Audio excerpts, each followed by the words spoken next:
समुंदर ते होर सारियां चीज़ां, पर प्रसाद नहीं हैगे, वो आनंद स्वरूप नहीं हैगे।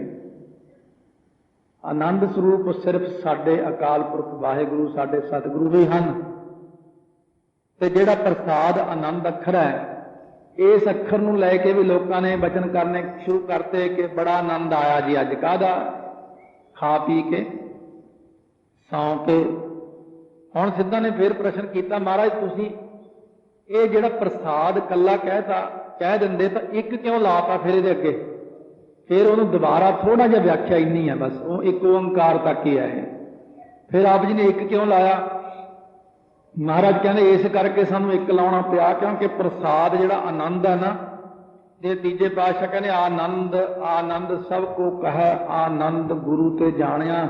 लोगों ने भोगानंद नूं ही आनंद मान लिया, भोगां विच ही आनंद मानदी दुनिया। कहते विषय भोगां विच बड़ा आनंद है, खाण पीण विच बड़ा आनंद है, सौण विच बड़ा आनंद है। ते जोगियां ने मिठी कफ नूं ग्रहण करना ही आनंद मान लिया। वो कहने जोगानंद विच ही आनंद है। इन्हां दे आनंद जिहड़े ने दुनिया दे आनंद ते जो जिहड़े दुनिया दे आनंद ने वो तां इउं ने जिवें ठूठे दा पानी, जिवें आपां एक दीवे दे विच पानी पा दईए, छोटे ਜਿਹੇ बर्तन च पानी पा दईए, वो मुक जांदा, सुक जांदा, डुੱਲ जांदा, जूठा हो जाता, किरम पै जाते ने, उड जाता।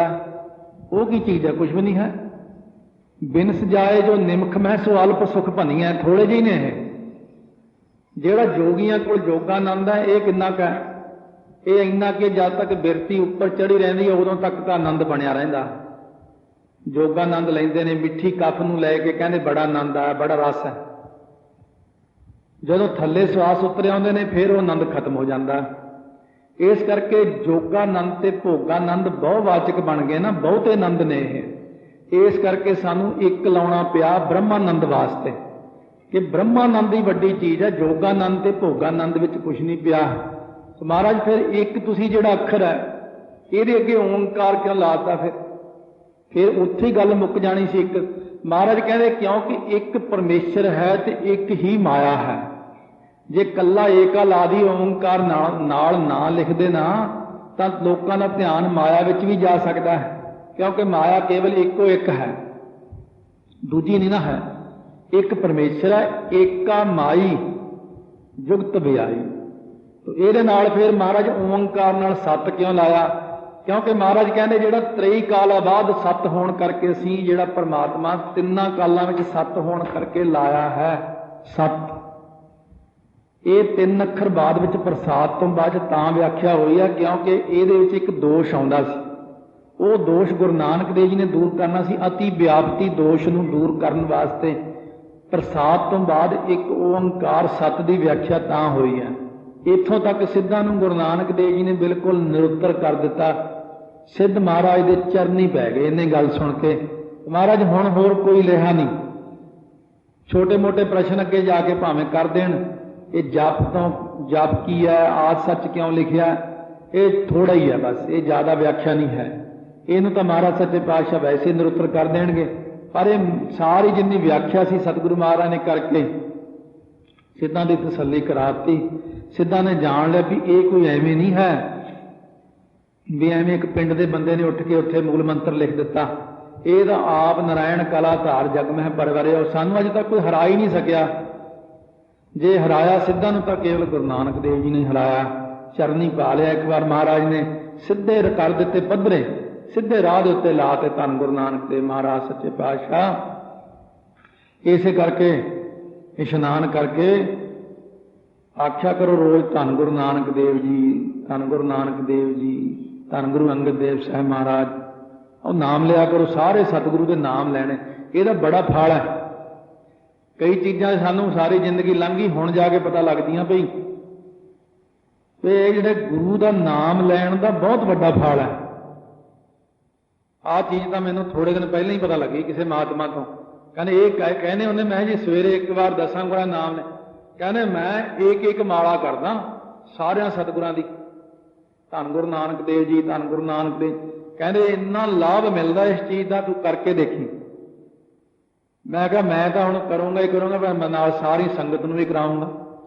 ਵੀ ਤੁਹਾਨੂੰ ਕੀ ਫਰਕ ਪੈਂਦਾ ਜਾਂ ਤੁਰੇ ਤੁਰੇ ਜਾਂਦੇ ਧੰਨ ਗੁਰੂ ਨਾਨਕ ਦੇਵ ਜੀ ਕਹਿ ਲਓਗੇ ਤਾਂ ਫਰਕ ਪੈਂਦਾ। ਅੱਗੇ 10ਵੇਂ ਪਾਤਸ਼ਾਹ ਤੱਕ, ਅੱਗੇ ਗੁਰੂ ਗ੍ਰੰਥ ਸਾਹਿਬ, ਧੰਨ ਗੁਰੂ ਗ੍ਰੰਥ ਸਾਹਿਬ ਮਹਾਰਾਜ, ਧੰਨ ਧੰਨ ਗੁਰੂ ਗੋਬਿੰਦ ਸਿੰਘ ਸਾਹਿਬ ਜੀ ਮਹਾਰਾਜ, ਧੰਨ ਧੰਨ ਮਾਤਾ ਸਾਹਿਬ ਕੌਰ ਜੀ, ਇਹ ਨਹੀਂ ਭੁੱਲਣਾ ਕਦੇ ਮੈਂ, ਨਾ ਤੁਸੀਂ ਜਿਨ੍ਹਾਂ ਨੇ ਅੰਮ੍ਰਿਤ ਛਕ ਲਿਆ, ਧੰਨ ਧੰਨ ਮਾਤਾ ਸਾਹਿਬ ਕੌਰ ਜੀ ਹਮੇਸ਼ਾ ਯਾਦ ਰੱਖਣਾ ਹੈ। ਇਹਨਾਂ ਬਚਨਾਂ ਦੇ ਤਾਂ ਹੀ ਸਤਿਗੁਰੂ ਮਹਾਰਾਜ ਨੇ ਬਖਸ਼ਿਸ਼ਾਂ ਕੀਤੀਆਂ ਨੇ। ਆਓ ਉਸ ਬ੍ਰਹਮ ਦਾ ਲੱਖਣ ਜਿਹਦਾ ਗੁਰੂ ਨਾਨਕ ਦੇਵ ਨੇ ਇੰਨਾ ਵੱਡਾ ਲੱਖਣ ਕੀਤਾ, ਉਹਦਾ ਨਾਮ ਜਪਿਆ ਆਪਾਂ ਨੂੰ ਕਿੰਨਾ ਭਾਰੀ ਮਹਾਤਮ ਮਿਲੇਗਾ। ਮਹਾਰਾਜ ਸੱਚੇ ਪਾਤਸ਼ਾਹ ਕਹਿੰਦੇ ਮਨ ਤਨ ਪ੍ਰਭ ਆਰਾਧੀ ਹੈ, ਮਿਲ ਸਾਧ ਸਮਾਗੈ। ਸਾਧ ਸੰਗਤ ਵਿੱਚ ਮਿਲ ਕੇ ਮਨੋ ਤਨੋ ਹੋ ਕੇ ਆਖੋ ਸਾਰੇ ਵਾਹਿਗੁਰੂ ਵਾਹਿਗੁਰੂ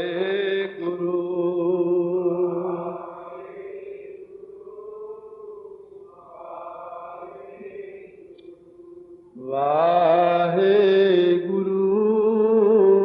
ਵਾਹਿਗੁਰੂ।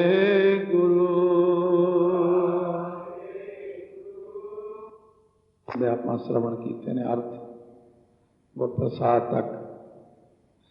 ਇਹ ਇੰਨੇ ਕੁ ਅਰਥ ਬੜੇ ਸੌਖੇ ਹੀ ਆਪਾਂ ਨੂੰ ਸਮਝ ਆਏ ਨੇ, ਬਸ ਇੰਨੀ ਕੀ ਜ਼ਿਆਦਾ ਲੋੜ ਹੁੰਦੀ ਹੈ। ਬਾਕੀ ਕਈ ਅਰਥ ਜਿਹੜੇ ਹੁੰਦੇ ਨੇ ਵਿਦਵਾਨਾਂ ਲਈ ਹੁੰਦੇ ਨੇ, ਇਸ ਕਰਕੇ ਉਹਨਾਂ ਦੀ ਇੰਨੀ ਸੰਗਤ ਵਿੱਚ ਜ਼ਰੂਰਤ ਨਹੀਂ ਹੁੰਦੀ।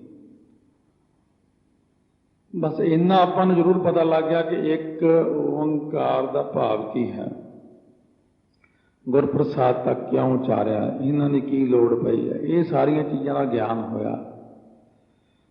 ਜਿੰਨੇ ਉਹਨਾਂ ਨੇ ਪ੍ਰਸ਼ਨ ਕੀਤੇ ਨੇ ਉਹਨਾਂ ਦੇ ਜਵਾਬ ਅੱਛੇ ਤਸੱਲੀ ਬਖਸ਼ ਮਹਾਰਾਜ ਨੇ ਬਖਸ਼ੇ। ਹੁਣ ਉਹਨਾਂ ਦਾ ਇੱਕ ਦੋ ਪ੍ਰਸ਼ਨ ਹੋਰ ਨੇ। ਕਹਿੰਦੇ ਨੇ ਵੀ ਮਹਾਰਾਜ ਇਹ ਜਿਹੜਾ ਸਰੂਪ ਲੱਛਣ ਹੁੰਦੇ ਨੇ, ਦੋ ਪ੍ਰਕਾਰ ਦੇ ਲੱਛਣ ਹੁੰਦੇ ਨੇ। ਇੱਕ ਤਟਸਥੀ ਲੱਛਣ ਹੁੰਦੇ ਨੇ, ਬਸ ਹੁਣ ਸਾਨੂੰ ਇਹਨਾਂ ਦਾ ਗਿਆਨ ਚਾਹੀਦਾ। ਸਰੂਪ ਲੱਛਣ ਉਹ ਹੁੰਦੇ ਨੇ ਜਿਹੜੇ ਵਾਹਿਗੁਰੂ ਦੇ ਸਰੂਪ ਵਿੱਚ ਸਦਾ ਹੀ ਕਾਇਮ ਰਹਿੰਦੇ ਨੇ, ਜਿਵੇਂ ਸਤ, ਚੇਤਨ, ਆਨੰਦ, ਇਹ ਸਦਾ ਹੀ ਕਾਇਮ ਰਹਿੰਦੇ ਨੇ ਉਹਦੇ ਸਰੂਪ ਵਿੱਚ। ਜਿਵੇਂ ਪਹਿਲਾਂ ਵੀ ਆਪਾਂ ਵਿਚਾਰਿਆ ਸੀ ਕਿ ਇੱਕ, ਫਿਰ ਸਤ ਜਿਹੜਾ ਹੈ, ਅਕਾਲ ਮੂਰਤ ਤੇ ਅਜੂਨੀ ਸੈਭੰ, ਇਹ ਲੱਛਣ ਉਹਦੇ ਵਿੱਚ ਸਦਾ ਹੀ ਰਹਿੰਦੇ ਨੇ। ਇਹਨਾਂ ਨੂੰ ਸਰੂਪ ਲੱਖਣ ਕਹਿੰਦੇ ਨੇ। ਇਹ ਹਮੇਸ਼ਾ ਹਨ। ਕਈ ਲੱਛਣ ਫਿਰ ਮੌਕੇ ਦੇ ਉੱਤੇ ਆ ਕੇ ਬਣ ਜਾਂਦੇ ਨੇ, ਮਿਟ ਜਾਂਦੇ ਨੇ। ਸਰੂਪ ਲੱਛਣ ਸਦਾ ਵਾਹਿਗੁਰੂ ਵਿੱਚ ਰਹਿੰਦੇ ਨੇ। ਤਟਸਥੀ ਲੱਖਣ ਜਿਹੜੇ ਨੇ ਉਹਨਾਂ ਬਾਰੇ ਪ੍ਰਮਾਣ ਲੈ ਲੈਂਦੇ ਆਪਾਂ। ਕੋਈ ਬੰਦਾ ਕਿਸੇ ਦੇ ਘਰ ਜਾਣਾ ਸੀ, ਕਿਸੇ ਮਹੱਲੇ ਦੇ ਵਿੱਚ, ਮਹੱਲੇ ਦੇ ਬਾਹਰ ਦੀ ਸੜਕ ਤੇ ਖੜ ਕੇ ਕਿਸੇ ਆਉਂਦੇ ਬੰਦੇ ਨੂੰ, ਦੁਕਾਨਦਾਰ ਨੂੰ ਪੁੱਛਦਾ, ਭਾਈ ਗੁਰਮੁਖ ਸਿੰਘ ਦਾ ਘਰ ਕਿਹੜਾ? ਉਹ ਕਹਿਣ ਗਿਆ ਉਹ ਸਾਹਮਣੇ ਜਿਹੜਾ ਪੀਲੇ ਰੰਗ ਦਾ ਕਲੀ ਕੀਤੀ ਹੋਈ ਆ, ਉਹ ਘਰ ਉਹਨਾਂ ਦਾ। ਉਹ ਬੰਦਾ ਅੱਗੇ ਗਿਆ, ਉਹ ਗਲੀ ਜਦੋਂ ਮੁੜਿਆ, ਉੱਥੇ ਸਾਰੇ ਘਰਾਂ ਨੂੰ ਪੀਲਾ ਰੰਗ ਹੋਇਆ ਵਾ। ਇਹ ਚੱਕਰ 'ਚ ਪੈ ਗਿਆ ਵਿਚਾਰਾ। ਫਿਰ ਮੁੜ ਕੇ ਆਇਆ, ਕਹਿੰਦਾ ਉਹ ਤਾਂ ਸਾਰੇ ਹੀ ਉੱਥੇ ਇਹੀ ਜਿਹੀ ਗਲੀ ਕੀਤੀ ਹਰੇਕ ਦੇ ਘਰ ਨੂੰ। ਹੁਣ ਉਹ ਦੁਕਾਨਦਾਰ ਬਾਹਰ ਨਿਕਲ ਕੇ ਖੜਾ ਹੋ ਕੇ ਕਹਿੰਦਾ ਜੀ ਉਹ ਜਿਸ ਘਰ ਦੇ ਉੱਤੇ ਕਾਂ ਬੈਠਾ ਨਾ, ਉਹ ਘਰ। ਉਹ ਬੰਦਾ ਤੁਰਿਆ ਗਿਆ, ਕਾਂ ਉੱਡ ਗਿਆ, ਪਰ ਕਾਂ ਇਹ ਜਣਾ ਗਿਆ ਵੀ ਇਹ ਘਰ ਗੁਰਮੁਖ ਸਿੰਘ ਦਾ। ਇਹਨੂੰ ਤਟਸਥੀ ਲੱਖਣ ਕਹਿੰਦੇ, ਜਿਹੜੇ ਮੌਕੇ ਤੇ ਪ੍ਰਗਟ ਹੋ ਕੇ ਮੌਕੇ ਤੇ ਛੁਪ ਜਾਂਦੇ ਨੇ।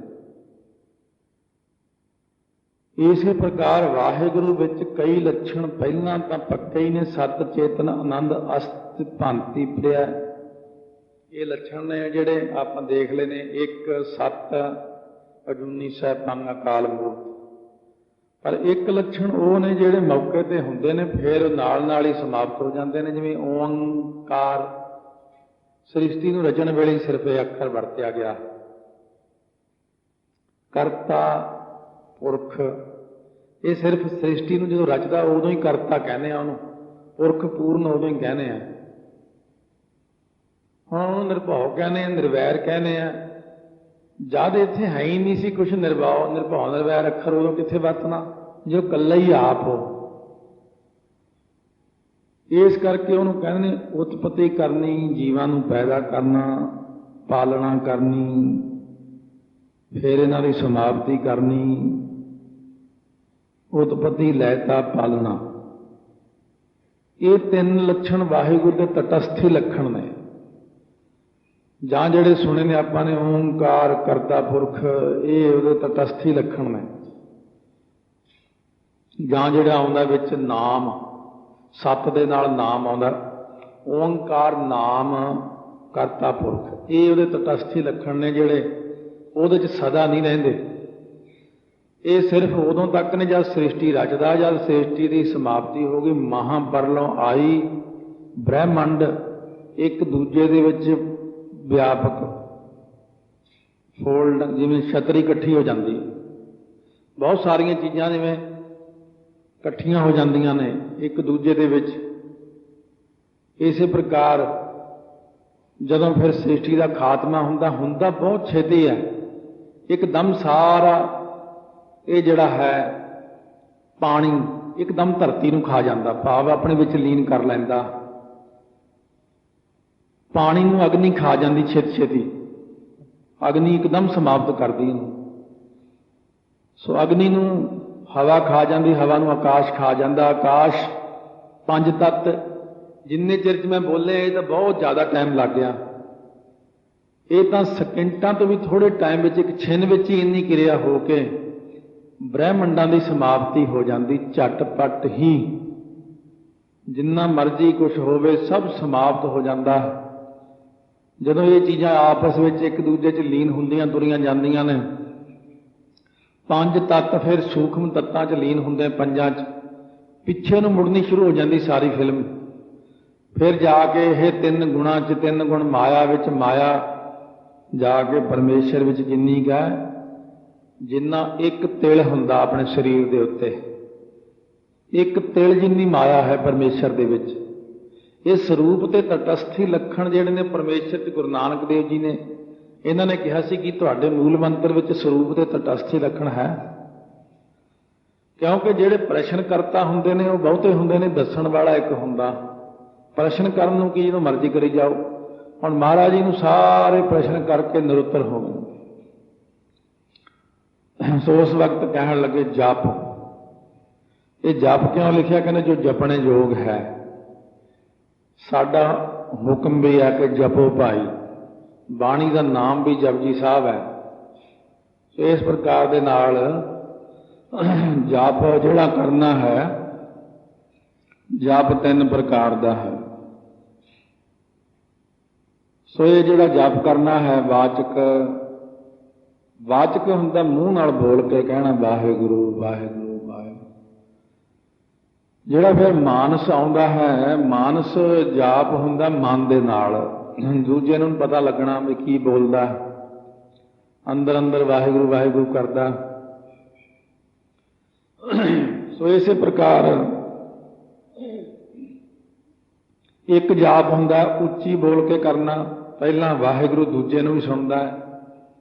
एक मूँह विच करना वाचक, उपास, उपास हुंदा मूँह विच करना ते मानस मन विच करना। ये तीन प्रकार का जाप है। पहला गुरसिख उच्ची उच्ची वाहिगुरू वाहिगुरू करदा। वैसे ये तरीका भी वधिया है। जिहड़े तकड़े अभ्यासी ने जां महापुरुष बाबा सुंदर सिंह जी खालसा ने, वो सवेरे 1 बजे शुरू कर लेने जपजी साहब के पाठ। पहला पाठ वो बोल के 1 घंटे च करते थे, हौली हौली बोली जाना उन्होंने। हुण 1 घंटे च किन्ने आनंद नाल हुंदा जपजी साहब का पाठ।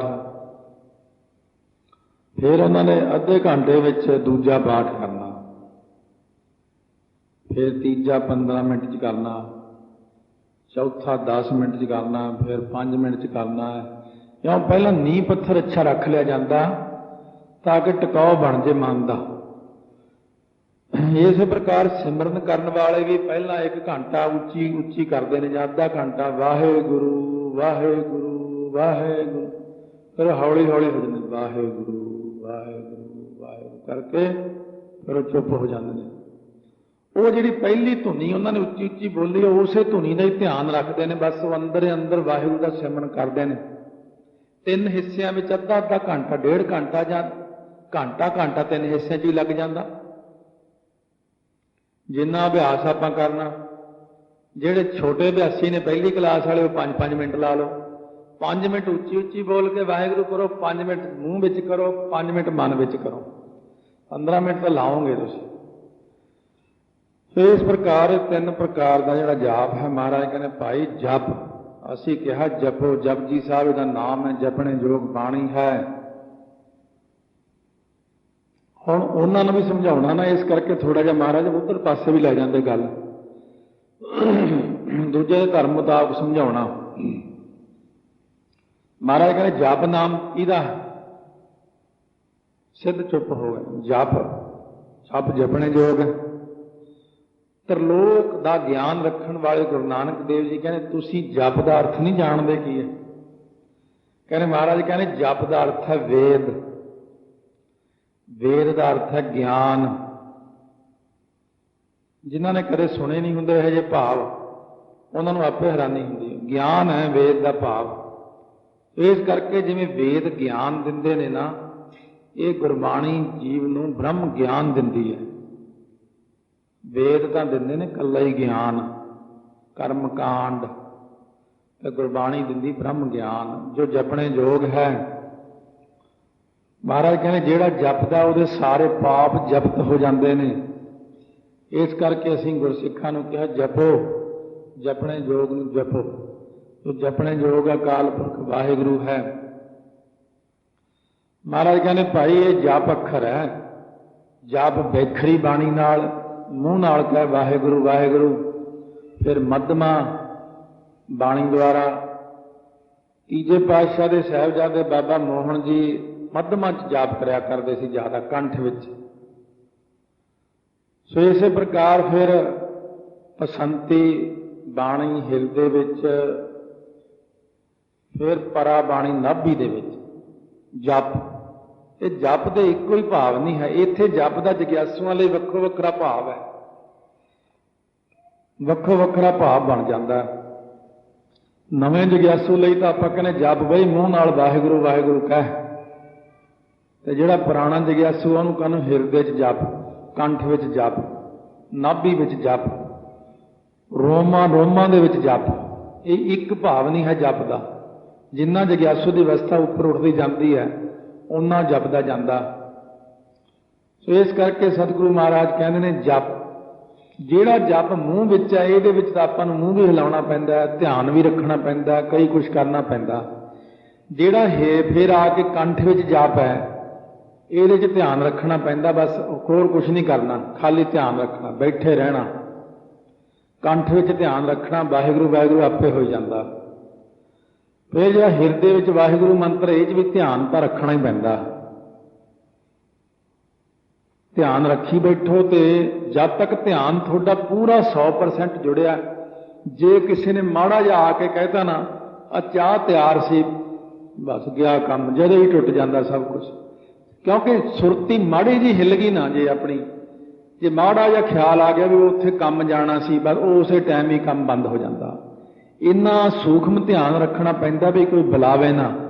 ਤਾਈਓ ਤਾਂ ਮਹਾਰਾਜ ਕਹਿੰਦੇ ਜਪ ਕਰਨ ਵਾਸਤੇ ਇਕਾਂਤ ਵਾਸ ਦੀ ਲੋੜ ਹੈ, ਤੇ ਇਕਾਂਤ ਵਾਸ ਸਿਰਫ ਅੰਮ੍ਰਿਤ ਵੇਲਾ ਹੀ ਹੈ, ਹੋਰ ਕੋਈ ਟਾਈਮ ਨਹੀਂ ਹੈ। ਰਾਤ ਭਰ ਇਕਾਂਤ ਵਾਸ ਆਪਣੇ ਪਾਸ।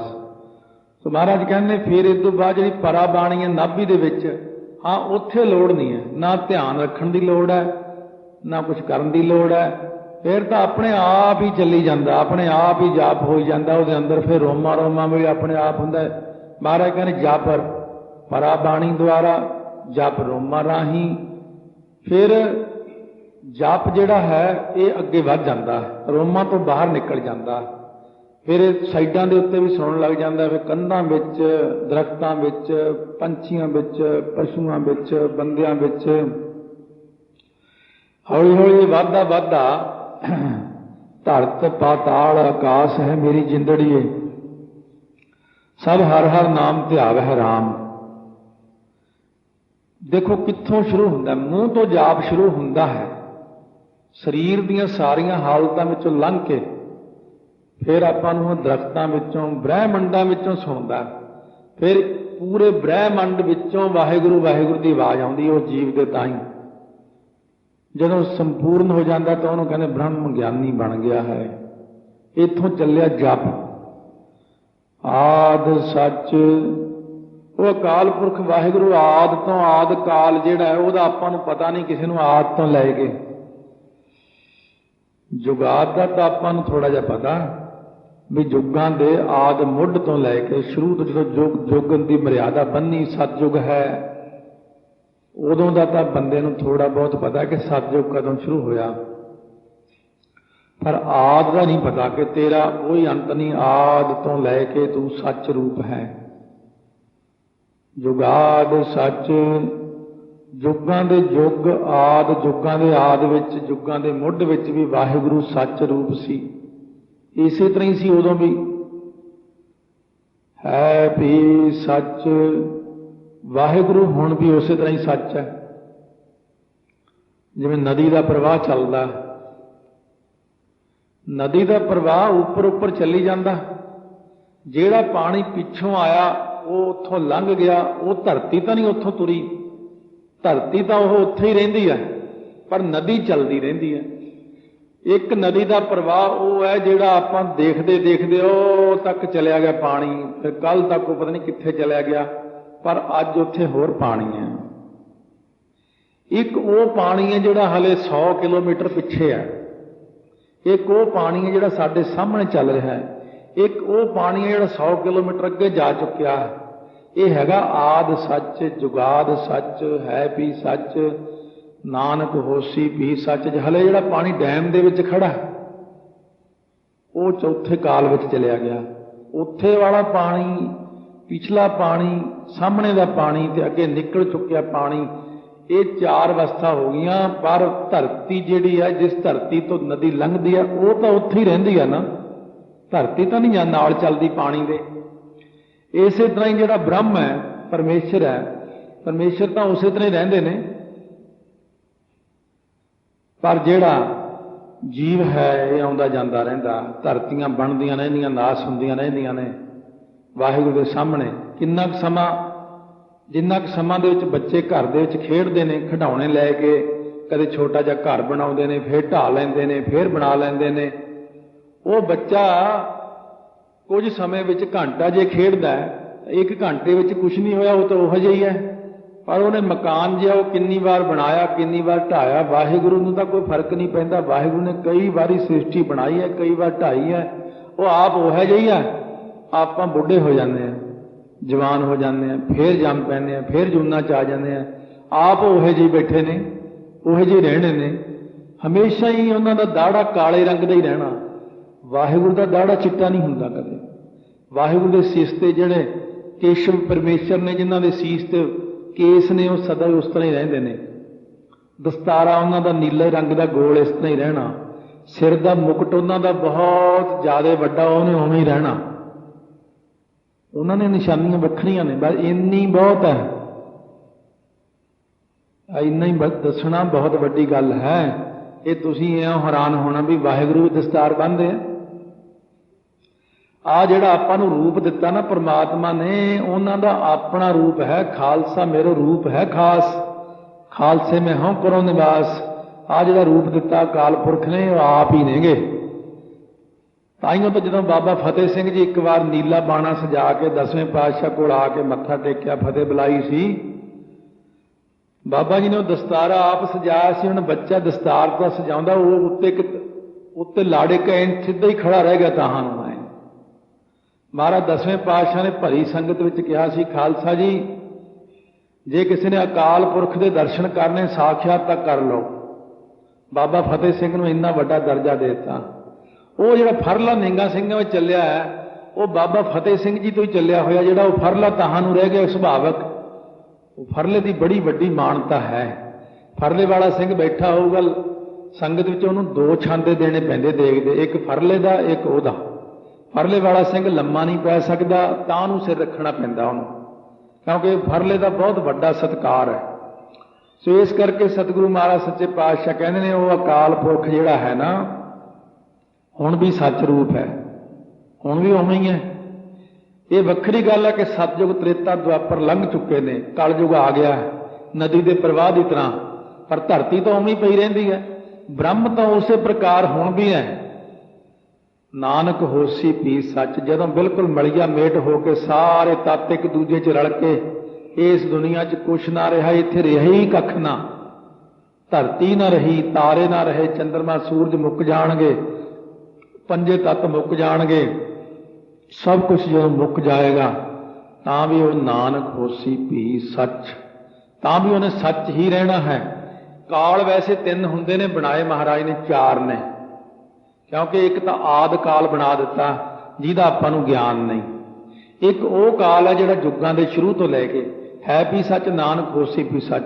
ਸਿੱਧ ਕਹਿਣ ਲੱਗੇ ਕਾਲ ਤਾਂ ਤਿੰਨ ਹੁੰਦੇ, ਤੁਸੀਂ ਚਾਰ ਬਣਾਤੇ। ਉਹਨਾਂ ਨੇ ਇਸ ਢੰਗ ਨਾਲ ਪ੍ਰਸ਼ਨ ਕੀਤਾ ਵੀ ਜੇ ਮਹਾਰਾਜ ਤਿੰਨ ਕਾਲ ਕਹਿਣਗੇ ਤਾਂ ਅਸੀਂ ਕਹਾਂਗੇ ਕਾਲ ਤਾਂ ਚਾਰ ਹੁੰਦੇ ਨੇ, ਤੁਸੀਂ ਤਿੰਨ ਕਹੇ ਨੇ। ਜੇ ਮਹਾਰਾਜ ਤਿੰਨ ਕਾਲ ਕਹਿਣਗੇ ਫਿਰ ਅਸੀਂ ਕਹਾਂਗੇ ਕਾਲ ਤਾਂ ਚਾਰ ਹੁੰਦੇ, ਤੁਸੀਂ ਤਿੰਨ ਕਹੇ ਨੇ। ਭੁਲਝਾਉਣ ਦਾ ਯਤਨ ਕਰਦੇ ਨੇ ਮਹਾਰਾਜ ਜੀ ਨੂੰ, ਕਿਉਂਕਿ ਹੁਣ ਉਹਨਾਂ ਦੀ ਕੋਈ ਪੇਸ਼ ਤਾਂ ਗਈ ਨਹੀਂ।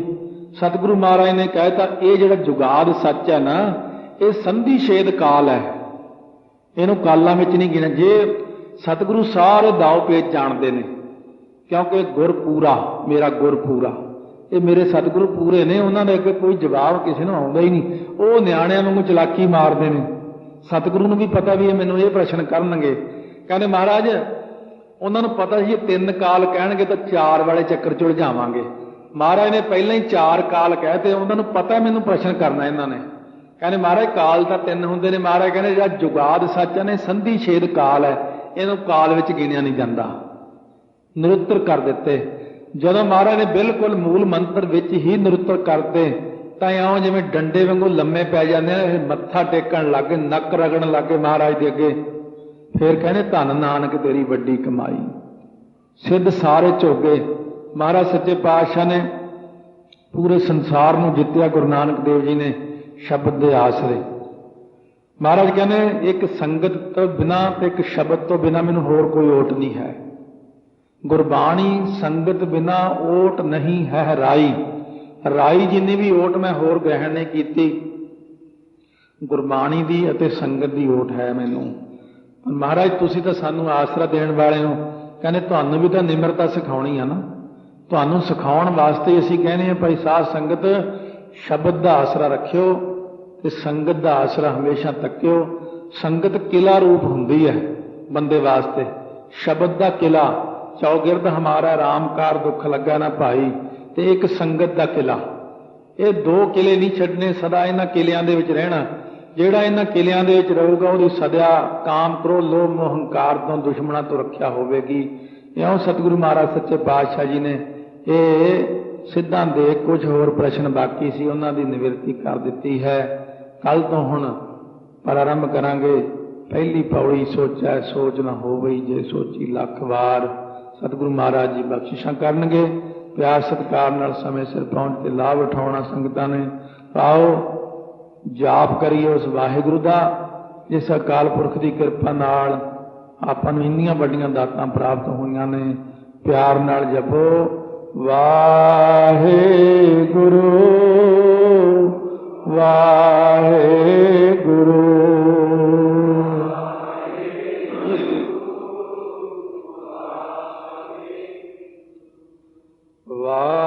ਵਾਹਿਗੁਰੂ ਵਾਹਿਗੁਰੂ